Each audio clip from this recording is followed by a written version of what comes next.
মাত্র 3 পিস আর পুরো পরিবারের জন্য টিফিন রেডি। ভাবছেন কিভাবে সম্ভব? তো চলুন দেখে নিই আজকের রেসিপি।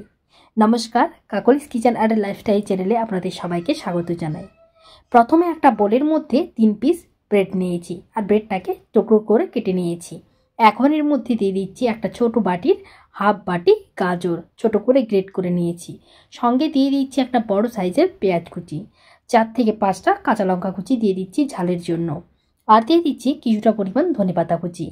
আগে থেকে আমি আলু সেদ্ধ করে রেখেছিলাম একদম ছোট সাইজের, সেই আলুটাকে একটা ছোট গ্রেটারের সাহায্যে গ্রেট করে নিচ্ছি। 2টো আলু দিয়ে দিয়েছি।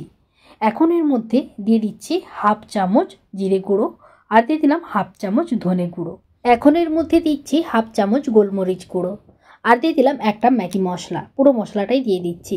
তবে আপনারা চাইলে আপনাদের পছন্দ মতো এখানে যে কোনো মশলা অ্যাড করতে পারেন, আবার গরম মশলাও এখানে অ্যাড করতে পারেন। হাফ চামচ হলুদ গুঁড়ো দিচ্ছি আর 1 চামচ রেড চিলি পাউডার, এতে কালারটা ভালো আসবে। দিয়ে দিলাম 1 চামচ টমেটো সস আর স্বাদ মতো লবণ। অল্প একটু লেবুর রসও দিচ্ছি। আপনারা এখানে লেবুর রসের পরিবর্তে চাট মশলাও দিতে পারেন। সব কিছুকে ভালো করে মিশিয়ে নিতে হবে। আর এখানে কিন্তু কোনো রকম জল দেওয়া যাবে না, জল ছাড়াই কিন্তু সব কিছু ভালো করে মাখিয়ে নিতে হবে। আর আপনাদের যদি মনে হয় যে মিশ্রণটা একটু নরম হয়ে গেছে, সেক্ষেত্রে কিন্তু আর একটা ব্রেড বা 2টো ব্রেড বাড়িয়ে দিতে পারেন। তবে জল কিন্তু কোনো রকমভাবেই দেওয়া যাবে না, আর একটু শুকনো শুকনো করে মাখাতে হবে। বাড়িতে পাউরুটি থাকলে এভাবে পুরো পরিবারের জন্য একবার বানিয়ে রাখতে পারেন। খুব কম সময়ের মধ্যে রেডি হয়ে যায় আর খেতেও ভীষণ ভালো হয়। দেখুন আমি ভালো করে মাখিয়ে নিয়েছি। এবার এখান থেকে অল্প একটু মিশ্রণ নিতে হবে আর এইভাবে গোল করে নিতে হবে।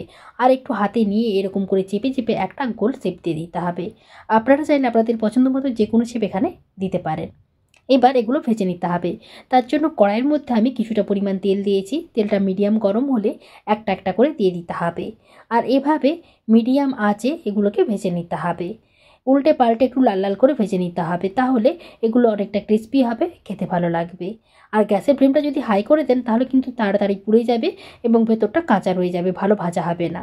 যখন ঠিক এইরকম একটা লালচে কালার চলে আসবে তখন এগুলোকে তেল থেকে তুলে নামিয়ে নিতে হবে। এই রেসিপিটি আপনারা চাইলে সকাল অথবা বিকেলে চায়ের সঙ্গে রাখতে পারেন, অথবা সকালে মুড়ির সঙ্গেও কিন্তু এই রেসিপিটা খেতে ভীষণ ভালো লাগে। আপনারা কিন্তু খুব কম সময়ের মধ্যে এভাবে খুব কম উপকরণ দিয়ে বানিয়ে ফেলতে পারবেন। আজকের মতো ভিডিওটি আমি এখানে শেষ করছি। ভিডিওটি ভালো লাগলে আমার পাশে থাকার অনুরোধ রইল। সবাই ভালো থাকবেন, সুস্থ থাকবেন। সবার সঙ্গে দেখা হচ্ছে আবারও অন্য কোনো নতুন রেসিপি নিয়ে।